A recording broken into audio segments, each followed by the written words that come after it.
Welcome to another brand new episode of Boss Babes. With me tonight, we have Coach Sean of the Allstar Cannons, and we have Nick Marrocco. You guys all remember Nick Marrocco. We actually had him on the show back in February of 2020, obviously pre-COVID.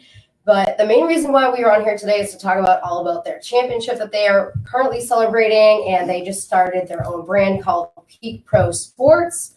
But before we get into that, I want you guys to lightly tell me, how was your summer so far? Nick, we'll have you start. So obviously, since winning the championship, it's been a lot of fun. We've put in a lot of work before that. So a lot of the, past few months were geared more towards training for, that season we had. But since then, it's been good. It's been a little chaotic considering the COVID stuff. So trying to be as smart as possible, but, just staying busy and all that fun stuff. So can't complain too much. Nick is actually a Duxbury, Mass native, and he is an Allstar Lacrosse goalie. We also know that Coach is a former goalie as well, which we're going to speak about a little bit later. But you are highly involved with charity, and the last time you and I spoke back in February, you were involved with the Vermeer Foundation, and you were getting your head shaved for a number of events, raising money. Are you currently involved with any type of charity now? Yeah, so we're doing a lot of stuff through the Cannons still. It's a little different now. We can't really go into too many places given the circumstances, but we did a golf tournament about a week ago the Cannons did it to raise money for the Children's Hospital, which was great. There was a good turnout there, and we're doing a bunch of clinics as well, just to get out there, show the kids a trophy, try to give back to the community a little bit. Obviously, for me being from Massachusetts, that's always great to be able to go back and impact the community in that way. So we're doing a lot, given the times and trying to be, like I said, as smart as possible about it. But it's always good to be able to give back when we can. And obviously, with everything going on, a lot of people are stressed out and going through some tough stuff. So it's good to be able to get their minds off of this. I can't wait to see this trophy, of course. I've been creeping on Nick's social media a little bit. He's been doing all types of fun things with the trophy. I think I saw you take it to a party, or it was in the pool. You were having drinks out of it. No parties. What were you doing with the Major League Lacrosse trophy? I will say the trophy did go swimming once. I did see that post. Other than that, I brought it back with my family. That was great to have all my family over and see it, because when I was little, I used to watch the Cannons, so it's pretty weird now being in this situation. We brought it to Duxbury High School, have a bunch of kids come out, take pictures with it, chance to see that. It's pretty cool for them. And then other than that, we, like I said, brought it to a bunch of different events around Massachusetts. I think we brought it, or actually we were walking around. It was me and this kid, Justin Pugel, on our team defenseman. He's absolutely humongous. And we brought it around North End, so we were walking around. Everyone was pretty confused what was going on, but it was cool. We brought it over to Polly's, the little restaurant over in the North End. Had some good lobster sandwiches. So it's been a fun time. I can't, like I said, I can't complain. It's been a really good experience. I'm very fortunate to be able to be in this situation. Well, welcome back to the Boston area. I do know that you guys played your full season in Maryland, which we're going to be speaking about shortly. Nick, thank you so much for coming back on. We will speak with you more a little bit shortly. But Coach, I want to jump right into the fact that you grew up in the Connecticut area, and you've been playing lacrosse basically your whole life. You started off playing as a child. What was that like growing up in Connecticut? I know that you learned under your brother, who's also 6 years older than you are. Paint the picture of what it was like growing up in Connecticut with your family. Definitely. Once again, thanks for having Nick and I on. And I grew up in Madison, Connecticut at a young age, and I loved really playing all sports. Baseball was really my first love. And at the time, even up until middle school, I was probably a better baseball player than lacrosse player. And I really got involved in lacrosse in the first grade. My brother at the time was in the 7th grade, and he started playing at that age. And once I picked up a stick, I loved it. So I was playing baseball, lacrosse, soccer, basketball. And then in the 7th grade, we moved to Cheshire, Connecticut, where that's really where in middle school, I really gained a passion and love for the game and focused on mostly lacrosse. But it was my older brother, Brian, that I would go along with him, and him being 6 years older. I was in middle school. He was in college at the time, and I'd be playing in college summer leagues.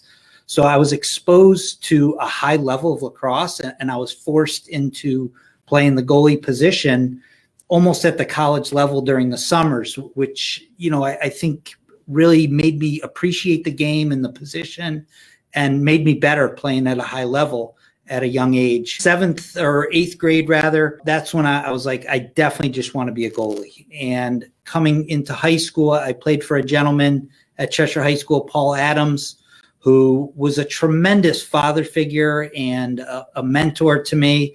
And every day I went to practice, I competed, but I had a ton of fun. And probably around my sophomore year, I was like, maybe I want to do this for a living. And I wrote an essay in high school about coaching and what it would be like to be a coach and my dream of coaching. And Coach Adams was a Springfield College graduate. And come my junior, senior year, I was being recruited by different schools, and Springfield was one of them. And he really encouraged me to go look there. And that's where I attended. And I played for a gentleman, Keith Bugby at Springfield, again, who was a tremendous father figure, a mentor, really one of my best friends today. I speak to him just about every day, not about lacrosse, about life and everything else around it. At Springfield, that's, again, when I really started working a lot of summer camps, had some great teammates. We won a national title when I was there. And those guys, as Nick knows, those become your lifelong friends. And those are guys that are in your weddings and you're in theirs, and you can really lean on them for anything in life. Spoke to 3 of my college teammates today, so it's those type of things that are really meaningful. And then I started my coaching career after playing at Springfield, and I stayed on at Springfield for 2 years and then spent 18 years as the head coach at Endicott College. And looking back at that experience, having been away from college coaching for 5 years, a lot of wins, championships, players received a lot of honors, but again, those relationships are what it was all about. And this is my 5th season now with the Cannons, and really fortunate to have had Nick on the team for 3 years. And we've really kept this core group of guys together over a number of years. And again, we won a championship, and that is the pinnacle of lacrosse, winning a professional championship. But the relationship that we all have, and that I see the players have with themselves and with each other, is really, the best part of coaching. So I don't feel like I've gone to work one day of my life, to be honest. And it's stressful. It's a lot of pressure, and you deal with success and failure and adversity, but I would never do anything over again, being a coach. Before you even got into coaching, before you even started playing the sport of lacrosse, who are some of your inspirations as a child? Did you look up to any college players or any ice hockey players? Like, who were your idols as a child, and what was it like growing up with your family in Connecticut? Yeah, family is it's at the forefront of everything that I do and I believe in. My wife and my kids now, but growing up in Connecticut, my mother and my brother were 2 really inspirational people in my life that formed the person that I am.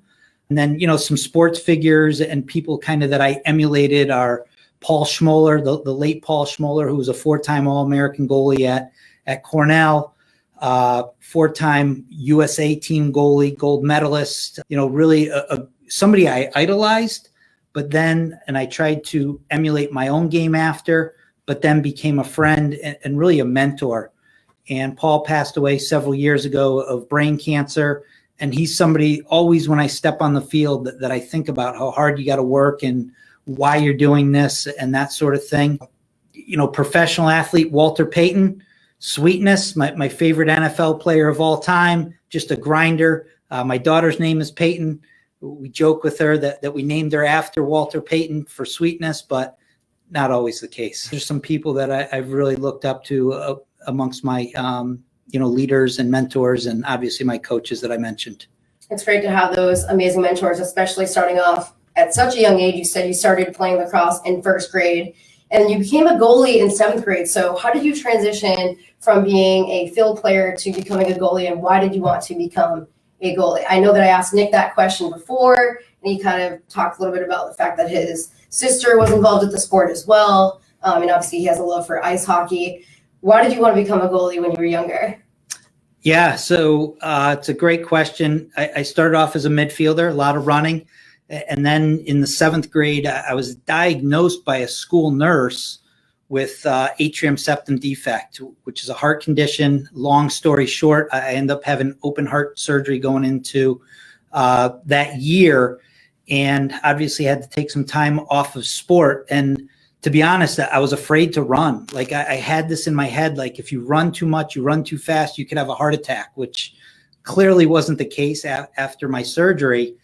But I thought if I could just stay in the goal, and it doesn't completely make sense having balls whipped at you.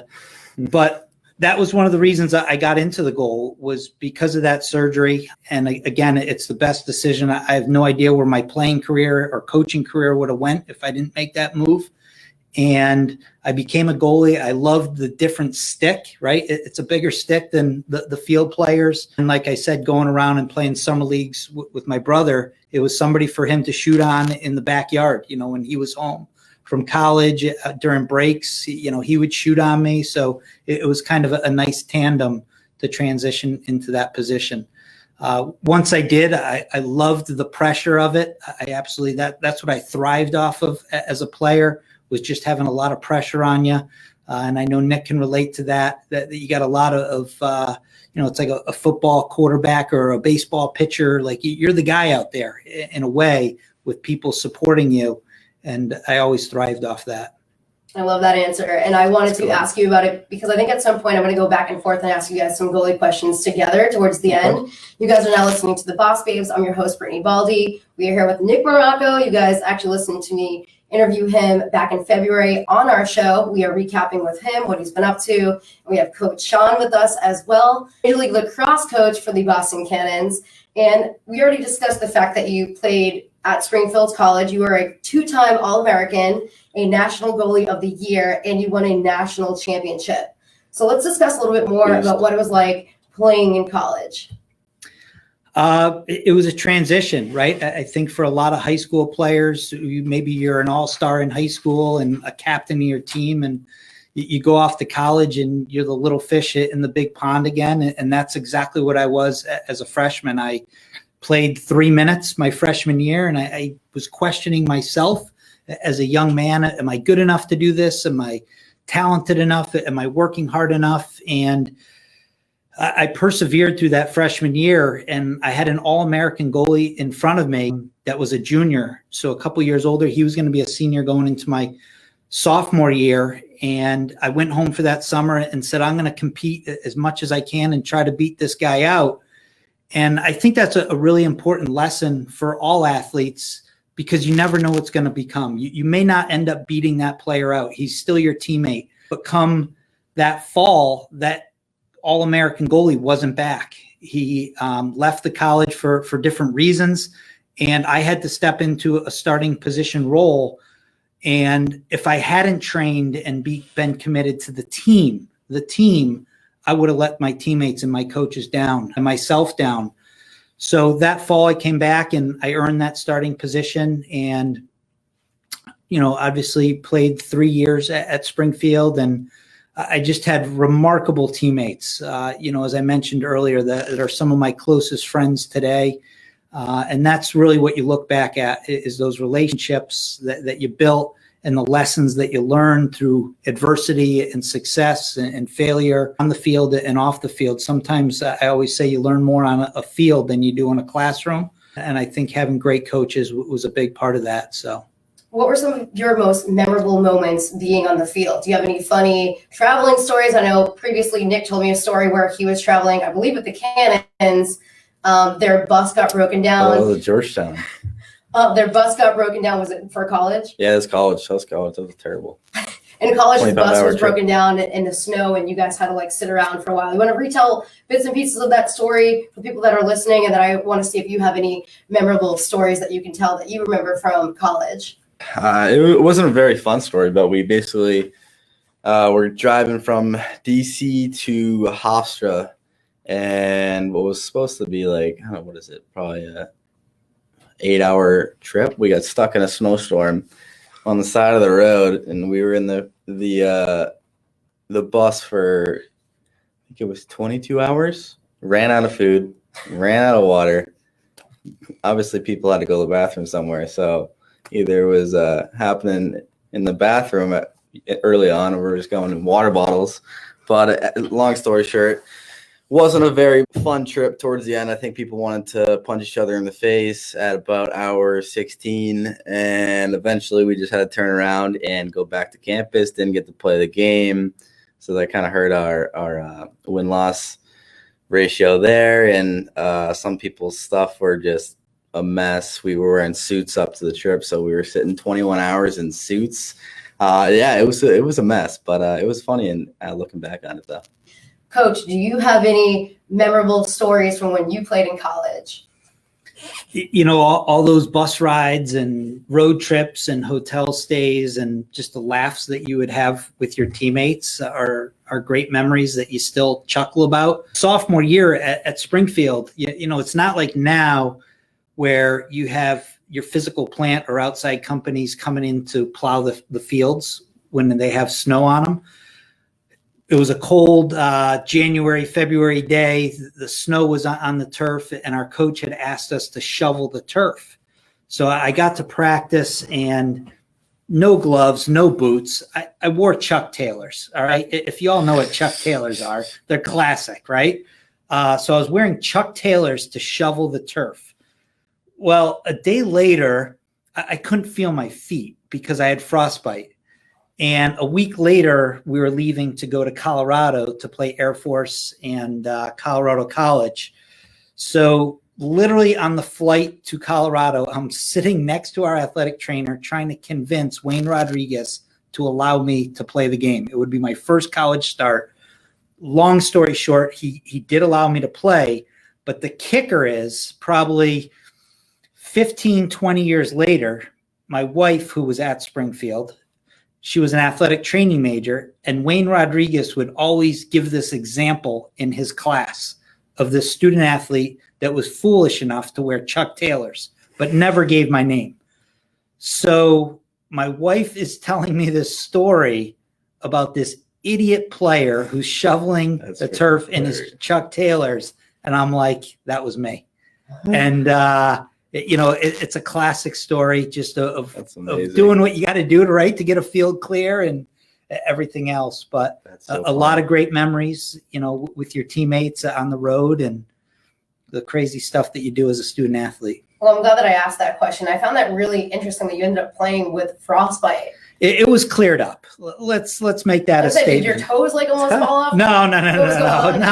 Let's not exaggerate. You know, stories get embellished over the years. Mr. Deeds? The toes weren't purple. They weren't falling off. I didn't even think it was bad. I could walk. I could run. I could do everything that I needed to do. It wasn't that bad. That's great. Still an interesting story, though, nonetheless. Do you guys have any interesting stories amongst yourself playing with the Cannons, like in traveling stories or any good pump-up stories that you could talk about before a game or before the most recent championship that you guys just played? Do we have any good appropriate stories that we can tell? After we won, we can't probably tell any stories from there. I mean, these guys were crushing cornhole and, you know, everything else. Crushing beers. Some steak tips and filet and everything else. But it's, you know, I think sometimes we do joke that it's like planes, trains, and automobiles. You know, for those of you that have seen that movie of getting delayed and things going wrong, you know, flights are delayed constantly during the summer months and all those good things. But you kind of just shake it off and continue on with business. Yeah, no, it's been, I mean, a lot of the time it's tough because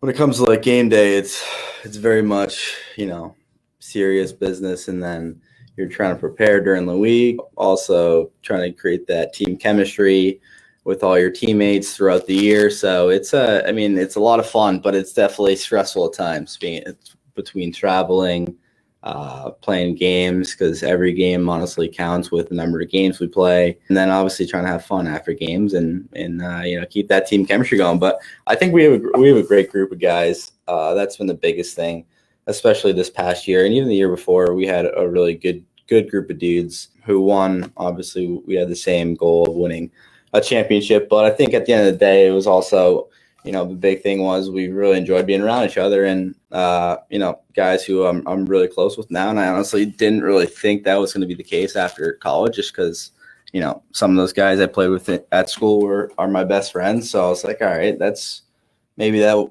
I can't have that at the pro level, but a lot of these guys I'm super close with. I'm super close with Coach, and no, it's great. Like we have a kid who lives in Canada who's going to be down this weekend, and we see him all the time. So we really like being around each other, which is a big thing. And we have some good stories, but we'll keep it at that. It sounds like you guys love to work hard and play hard, and you've developed those great friendships. It sounds like you guys are obviously turning into a family, having played so many years together, both on and off the field.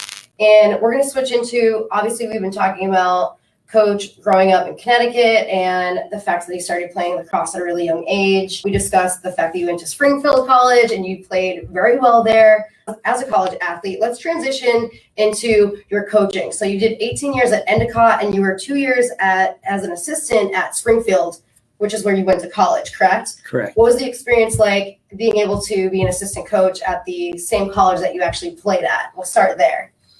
Yeah, great question. It was difficult at times because I had played with a lot of those players, and I really wanted to dive into coaching and be a quote unquote professional at what I was doing. And, I didn't want to be their buddy who was going to go out on Friday and Saturday nights. And that was a transition big time. I tried to separate myself from the undergraduate students, being a grad assistant all the time. I really did. And my experience coaching at your alma mater was just awesome. Working under the coach that you played for and really diving more into his mind philosophically about the game. And that was a different bonding experience that I had with him, certainly over that time. And when I was preparing to go out to get my next job, he was a tremendous help for that. I always wanted to be a Division III head coach, and the opportunity at Endicott came up that it was a fairly new program that was getting started. And I was a head coach at 23, 24 years old. And that was a challenge in itself, because there were players on the team that were 2 or 3 years younger than me. And again, you had to really separate yourself, kind of age-wise from them, but also gain their respect and their trust through being their head coach. And that was a transition, certainly. And, the assistant coaches that I had over the course of my 18 years there, some of them have gone on to be head coaches and Division I assistant coaches, and some have gone out of coaching into the business world or what have you. But I think having those connections and relationships with my assistant coaches over that course of time really defined who I was as a coach. I learned so much from them, those gentlemen. I learned so much from my players over the years, and so many coaches, or not coaches, but people say, oh, the head coach knows it all. But that's, in my case, it's never been that way. You're constantly learning. You're constantly gaining value. And I learned from guys like Nick and my other players at the pro level and my assistant coaches every single day to become better at what we're doing. So it was a great experience coaching college lacrosse. I absolutely loved it. It must have been very interesting starting off coaching at such a young age. As you just mentioned, trying to gain that respect, because the kids are essentially your age at that point. They're young, you're young. That's crazy. But you coached there for 18 years at Endicott. And within that 18 years, it looks like you won 10 conference championships and competed in 11 NCAA championship tournaments.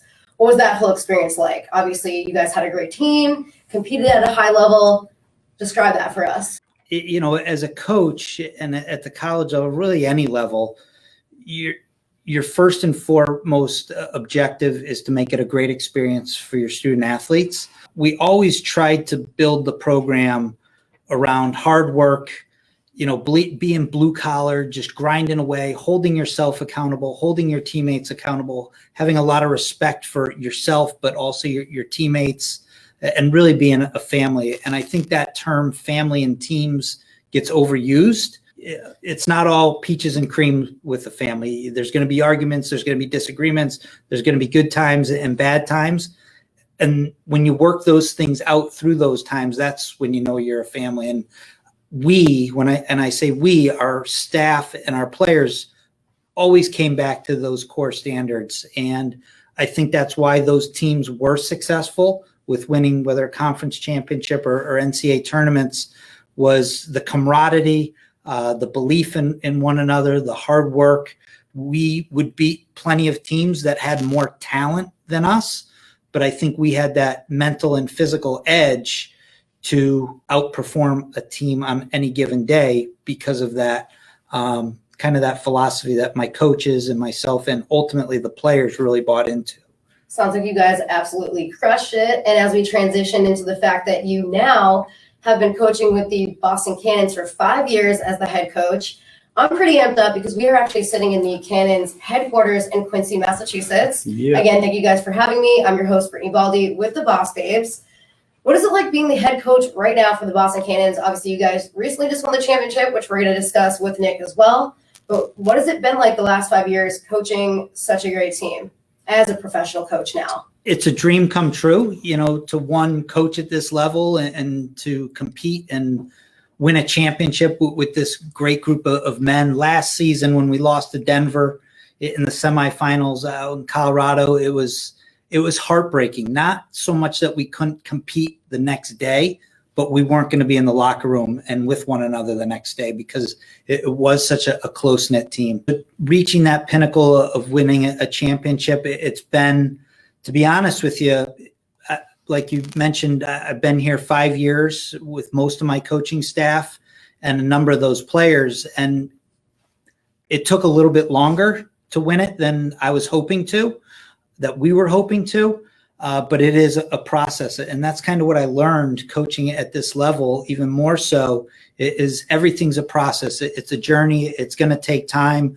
I think right now, really the past 2-3 years, our culture in that team is what we want it to be. And that belief is where we want it to be. So now it's getting over that next hurdle of winning the next one. And that's our immediate goal, is to do that in 2021. You sound like Tom Brady. What's the best ring? The next one. Where's he now? In Tampa Bay? Tampa Bay. Who's Tom Brady? But it is a process. And, I've learned so much in this role as head coach and director of player personnel, of dealing with players and contracts and who they are as men and what makes them tick. And the guys on the team are just ultra competitive. It's amazing to see their mental edge that they bring every day. And that's something I love being around. Well, Coach, it's been a pleasure getting to know you, learning all about you growing up as a kid in Connecticut, starting playing lacrosse at such a young age, transitioning into playing at college, coaching college, and now obviously coaching the Cannons, which is a professional lacrosse team. We're going to switch on over back to Nick, because obviously with the coaching, we need to ask how your goalie enjoys being coached by you. So Nick, what is it like playing under Coach Sean? Honestly, no, it's been a great experience. We have a really good dynamic within our team, and Coach Quirk, first and foremost, he's just a very straightforward, honest guy. He's not gonna BS you. He's not gonna tell you things just to make you feel better, which is always good. You want to get the honest feedback where you can improve every day. A lot of the things we talk about is just trying to get better every day, and ultimately, over the course of time, we'll get better as a team. So I think he's a very honest dude, and that was one of the big things. So when I was going through the draft process, I didn't get drafted initially, and I was pretty bummed. I was not too thrilled about it. So I was going to Europe actually with my buddies after school, and Sean had called me and talked about wanting to pick me up and bring me on for the Cannons, and obviously me being from Boston was a dream come true. So right when I got back from Europe, I ended up joining the Cannons and starting to play. But I think the biggest thing about Sean is just his loyalties number one. And I think all the guys on our team notice that. And, we're playing a professional sport here. So at the end of the day, if you're not the best guy, you're not going to play. The great thing that he does is he's very loyal in the sense that, he obviously wants to win games. And that's the mission we have, is to win a championship. But he also cares a lot about the guys on our team off the field and our lives off the field, and trying to get to know us as individuals. And I think that's huge for being a coach and being a leader of a team. Is you want to look up to someone who, one, obviously knows their stuff, knows the sport they're coaching, knows the ins and outs of the game, but also, cares about you. And when you're going to go out in the field, you're the one playing out there. You want someone who's going to trust you in what you're doing. And I think he's done a really good job of that. And I think that especially in the past 2 years, especially, that's been a big part of why we have had a really good culture and been able to win this championship. And, the goal is to win another one. Coach Quirk's been awesome. It's been a pleasure to be able to play under him and work alongside him in this peak pro stuff. So no, it's been a really cool experience in the past few years for me. So I'm very fortunate. It sounds like you guys both have the right mentality, especially playing a pro sport, both coach and goalie. And I know that you guys had sort of an interesting season with the pandemic going on with Corona. I actually talked to Bonnie. I absolutely love Bonnie to death. She's the best. She gave me some facts on the season. So I understand you guys had a bit of a condensed season. You guys played the full season in Maryland. It was a bubble situation, sort of like ice hockey and the NBA this year. What was that experience like, playing a condensed season, being in that bubble, not being able to be here in Boston, have that home field advantage when you want that, but you still obviously came out on top. I also know that winning for you guys was a big deal. You guys were ranked 4. You ended up having to play Denver, who was ranked 1 twice, I believe, to actually win the championship. So kind of like walk me through the steps. What the heck was it like playing the bubble, being in Maryland, and winning the championship? I'll start with Nick, and then Coach, you can chime in as well. It was awesome. I mean, it was unique. We've never really done something like this, and obviously no one in this environment, no one really has dealt with anything in general. It was a cool experience being able to, we were there for about 2.5 weeks, basically, a little training camp, and then we had games pretty much every day or every other day. It was a grind, honestly. Would I want to do it again? Probably not, just because our bodies were so beat up. And maybe if we had been able to, prepare for something like that more, we would have been in a better spot physically. Just being able to, it's a different type of shape you got to be in to be able to play that amount of games in such a short time. So it was definitely tough on our bodies, and mentally being able to, bounce back the next day, going to bed late and having to wake up and get prepared for the next game or a practice. It's tough. But I think our team especially did a really good job of dialing in every day and trying to, stay tuned into what our plan was and all that good stuff. And we had a super talented team this year, and we didn't start off too great. I think that was a part of it, just coming in where, we weren't all together before and dealing with the COVID stuff.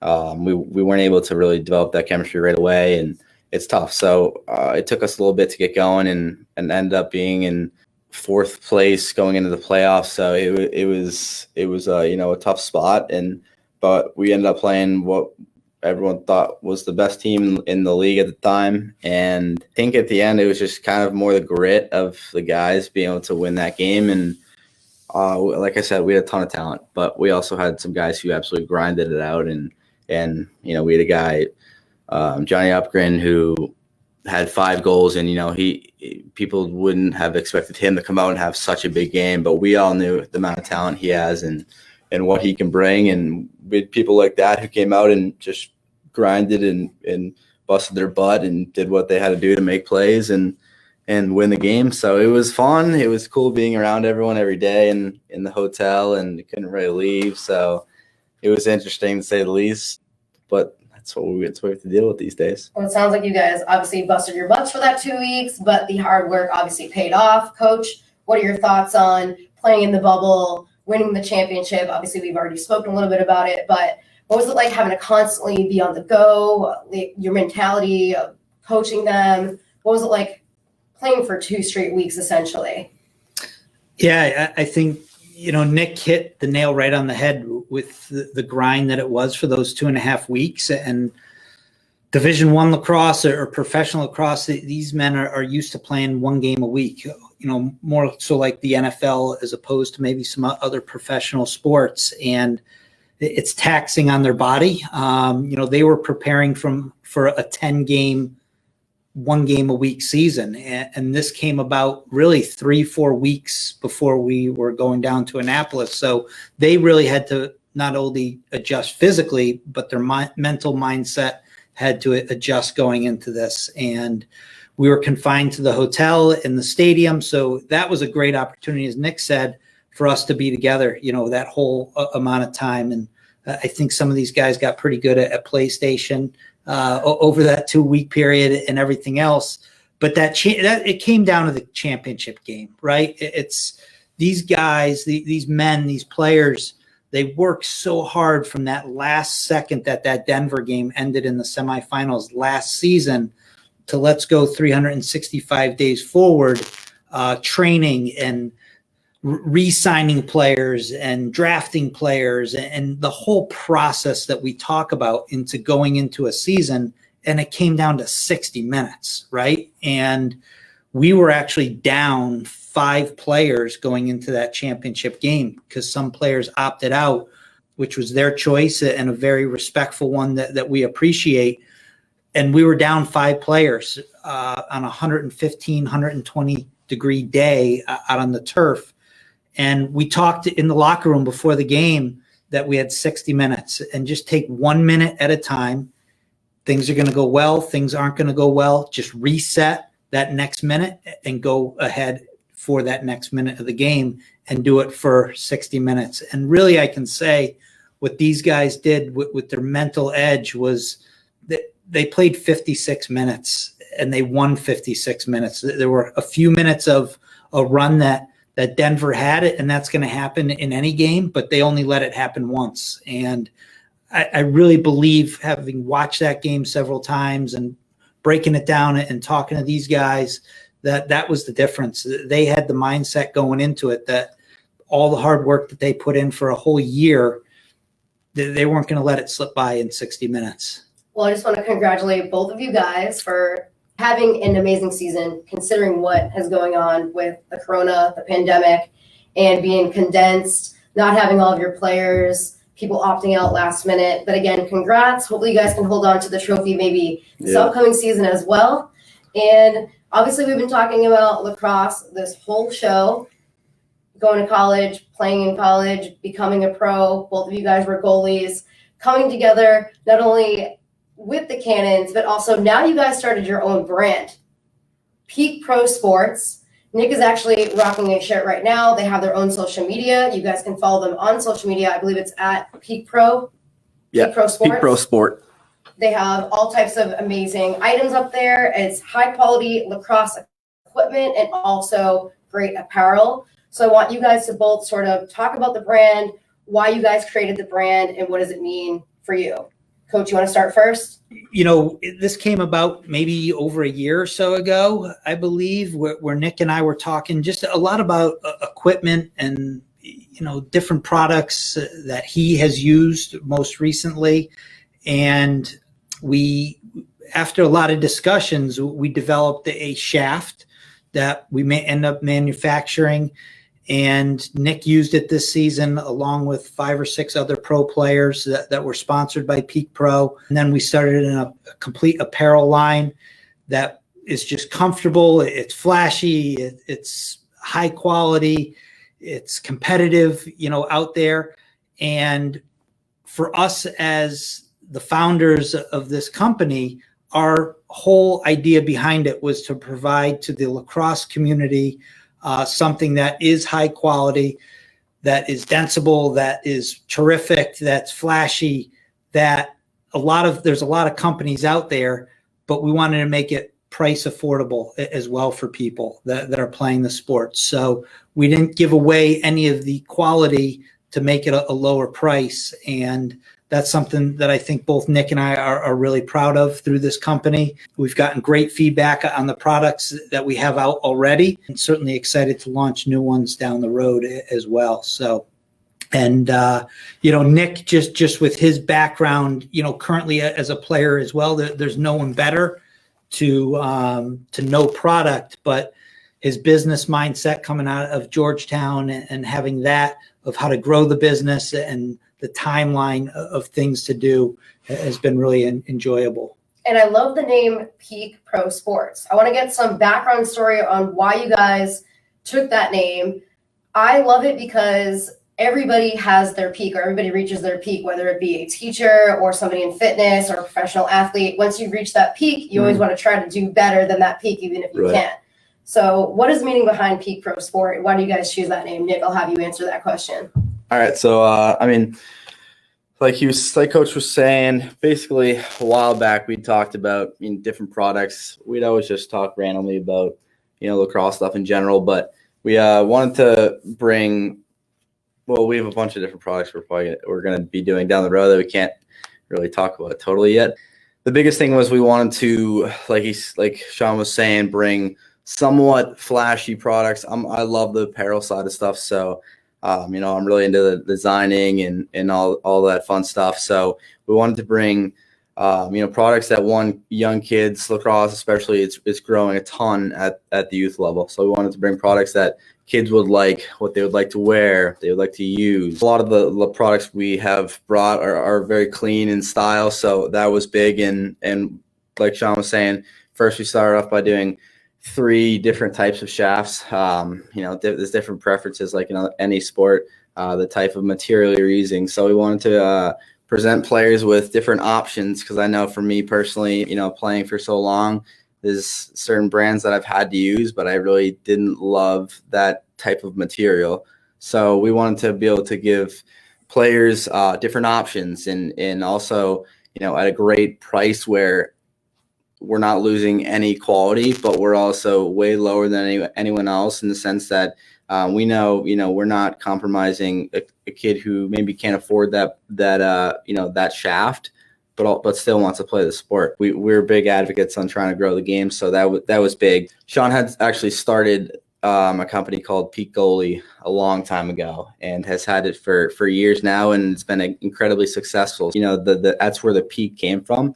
And then obviously talking about it, that brand has had such a good standing for so long, and Coach Sean Quirk has, been in this lacrosse world for a long time and knows so many people. So being able to use that in a way to grow the brand was great. But also, like you said, the idea of find your peak has been, what this company has tried to grow off of, and being able to get to the top of your game. Everyone wants to get there and find your peak, and then eventually find your next one. What's your ultimate best, and that's what we all strive for on and off the field. We're trying to create products that we can help people, whether it's wearing apparel or using a lacrosse stick, that they can be their ultimate best. And we have some pretty cool stuff coming out related to, I'll say, some technology based with lacrosse, and some more cool apparel coming out in the fall.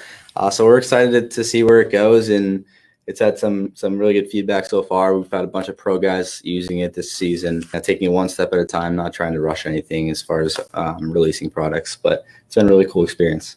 What are some of your favorite products that you guys have created so far? Obviously, you both created the equipment and also the attire, which Nick is actually rocking a shirt right now. Coach, I'll ask you, is there any favorite t-shirt that you like, or long sleeve that you like wearing? Do you guys have sweatpants out?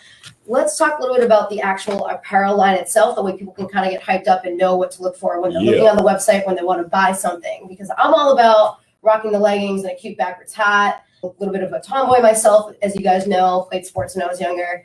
Now I have a sports show. What do you guys love to wear, and what are some of your favorite items that you guys have created? You want to kick it off? Nick's the gear guy, so I gotta let him kick it off. No, all right. I mean, I'll call ramble on for hours here. My favorite piece of apparel right now, which I should have worn honestly, but I'm wearing the long sleeve hoodie. Very light, super comfortable, clean in style. Just the Peak Pro logo, hoodie. I really love the short sleeve hoodie we have. It's a little bit heavier, but also something where you can wear when working out, but also just kind of wear casually. Kind of the, we'll say Bill Belichick style almost. Not exactly the rips and tears, but no, that's been a huge hit. Everyone's loved that. When we first launched the company, the guys who we initially got as our athletes, they were obsessed with the short sleeve hoodie. So that's been a huge hit.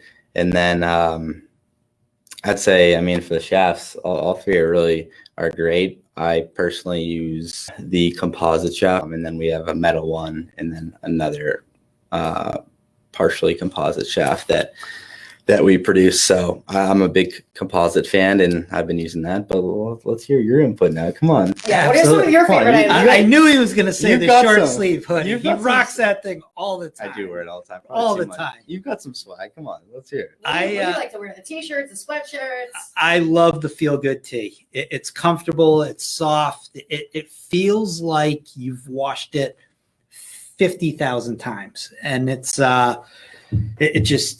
just that we call it our Feel Good tee.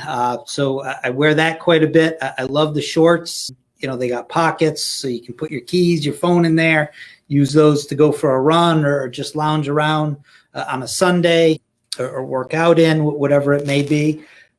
As Nick said, all the shafts are different and, preferential to what people like out there. We have a 30-inch shaft, which all field players use, but we developed a 32-inch shaft, which is really unique on the market, which is a goalie shaft. Usually shafts come in 40 inches or 30, where a 32-inch shaft is ideally what most goalies play with. And that's really where we started kind of talking about the shaft thing, was with the goalies. So I like the 32-inch composite. I like the carbon, but the alloy is a really lightweight shaft as well. You guys are going to have to check out Peak Pro.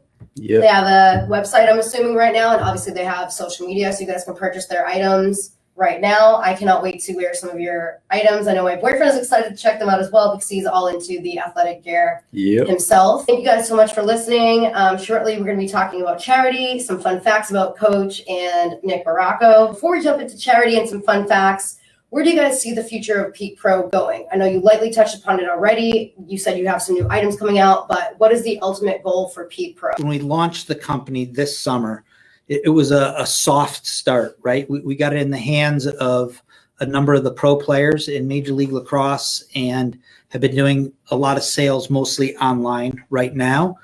And our long-term goal is to continue to launch products, right? And grow the brand and that sort of thing. To do that, really starting off at the youth, middle school, and high school level. So we're beginning to work with a lot of youth programs, club teams, to basically sponsor those teams that every player, say in a club team, 450 players will use our product. And it's like any other product that you have. Once you use it and you like it, you go back to it. And I think that's true of most athletes, right? We don't want to grow and put too much out there. We want to take it slow, continue to build our brand and that sort of thing. So it's been a great process. We have a number of people that kind of work with us through engineers with different things and product development people that really assist us and guide us as well. We're a team. Our Peak Pro players give us feedback on what they like, what they don't like with the product, just so we can continually get better at what we are putting out there. Absolutely love it. Obviously, the entrepreneur mindset that you guys have. Best of luck to both of you guys, both with Peak Pro and the upcoming Cannon season. Obviously, you guys are going to be going into your offseason right now. Let's switch on over to charity. You guys know that BosBabes are big into giving back in the Boston community, and we love talking to our sports entertainers about how they give back. I understand you guys recently just did some charity work. You have a golf tournament coming up, or you just had a golf tournament. You brought the trophy, and you guys are going to be doing some stuff with the junior Cannons teams this upcoming Saturday. The Cannons do a great job. I think that's one of the awesome things about playing. I mean, obviously we love playing in Boston in general, but the Cannons organization does a really good job. Rob Hale, the owner, of allowing us to go out and do a lot for the community, whether that's lacrosse related or not. and they have the Boston Cannons Foundation, which leads a lot of these initiatives. A ton of clinics. That's a a big thing that happens throughout the year. And for a few months, we couldn't really do a whole lot, but now it's starting to come back where we can go out and play lacrosse again and host these clinics for youth teams. And the goal there is just to grow the game. There's a lot of towns, although Massachusetts is pretty big for lacrosse, there are still a bunch of towns where kids just don't really know exactly what lacrosse is or the extent of it and how much fun it is, or they might just not have really access to be able to go out and be coached by parents in their town. So us being able to go there and really do that, it's awesome for us because we've been very fortunate to have some tremendous coaches in our careers, some influential people in our lives to allow us to play this game. So that's been awesome. And then also just doing things like a week ago, a golf tournament to raise money for the Children's Hospital. It was in Cohasset. And there was people from different companies, and we had 3 or 4 players there. So just being able to come together, especially during these times, and raise money for something like that, it's always inspiring. And they had a speaker there to talk to all the golfers before they kicked off the day. So just events like that, it's really a cool opportunity for us, obviously playing the game, but giving back to has been well worth it. That you guys are able to start doing live events, because for a while, even with our show, Nick knows that's how actually Nick and I met, was at the Verma Foundation event and actually at the Joe and Druzy event last fall. But due to COVID, there hasn't really been many live events. It's been all virtual. So I'm glad that you guys are able to take the trophy around, start doing some charity events and giving back in that way. Coach, I know that before you and I even jumped on here live, you were mentioning to me that you guys are doing something with the Junior Cannons team this upcoming Saturday. Can you talk about what is happening this Saturday with the Junior Cannons? Definitely. In a traditional year, we have a 5th and 6th grade team and a 7th and 8th grade team that are hundreds and hundreds of players try out for these teams, and it's 25 players at each grade level, and they play against the other professional junior teams as well. So last year our team went out to Denver. We played the Connecticut team here in Boston last year, and so on and so forth. With everything that's taken place with COVID, we're condensing that season as well into one day this coming Saturday, where all those teams and players will come to Veterans Memorial Stadium for the day, and they'll go into the locker room, the Cannons locker room. They'll get their uniform, they'll get all their Cannons equipment, go out, and we'll hit the field for about an hour and a half. Number of our players will be out there and coach them up and do some contests like fastest shot and things of that nature. And then they'll be able to spend some time with our players, getting autographs and seeing the trophy for pictures, and so on and so forth. So it'll be a great day to celebrate those players and the hard work that they've put into to make the Junior Cannons team, certainly. So definitely looking forward to it. I'm sure they're going to be super excited, because even though they can't play a full season, at least they get to see you guys, see the trophy, and play for a full day and have a lot of fun. Continue to do the charity and continue to give back. I know that when we are able to come out and cover a charity event, I would love to do that with the BosBabes. For sure. Switching over to some fun facts. I mean, the show is all about having fun too. So Coach, I know that you like to juggle, or you can juggle, and you also have some experience with the Boston Marathon. So can you talk a little bit about juggling and the Boston Marathon? Well, Nick knows juggling goes hand in hand with goalies, right? I can't juggle. He can't juggle, but he's got ridiculously that quick one hands. backfired real quick. But I started juggling at a young age, 2 balls, right? To just get quicker hands, hand-eye coordination, and got it up to multiple balls, one hand, and that sort of thing. So it's silly, but I've always loved to juggle, right? And the Boston Marathon.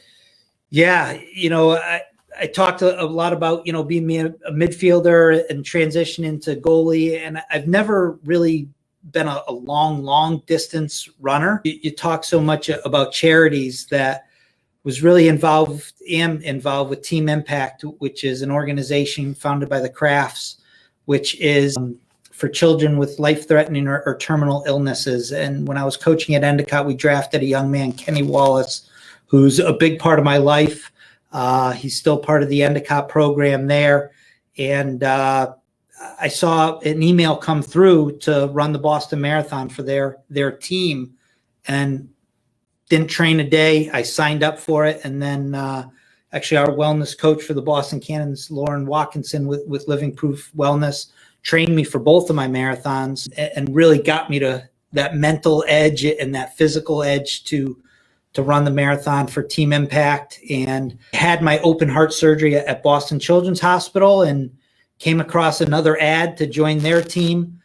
So I ran it in 2019 for Boston Children's Hospital.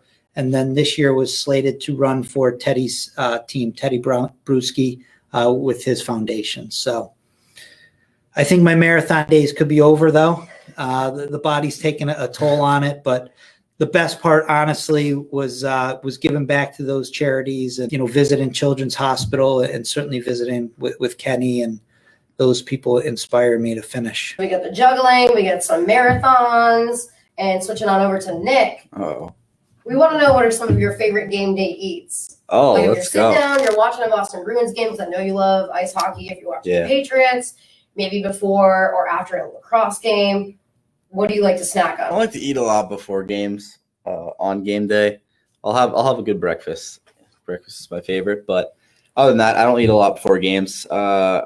Night before game, always chicken parm. My number one. I'm Italian, so I love my Italian food. Chicken parm is probably my go-to. I've tried to venture off a little bit because I feel like I'm getting a little boring with it. But yeah, chicken parm's my number one. I'd say on Sunday football, probably I got to go with buffalo wings. That's, a classic. Can't go wrong.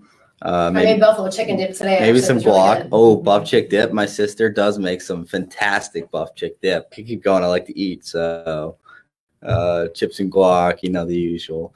Other than that, yeah, I stick to my Italian food. There's some good game day eats, especially the chicken parm. What about you, Coach?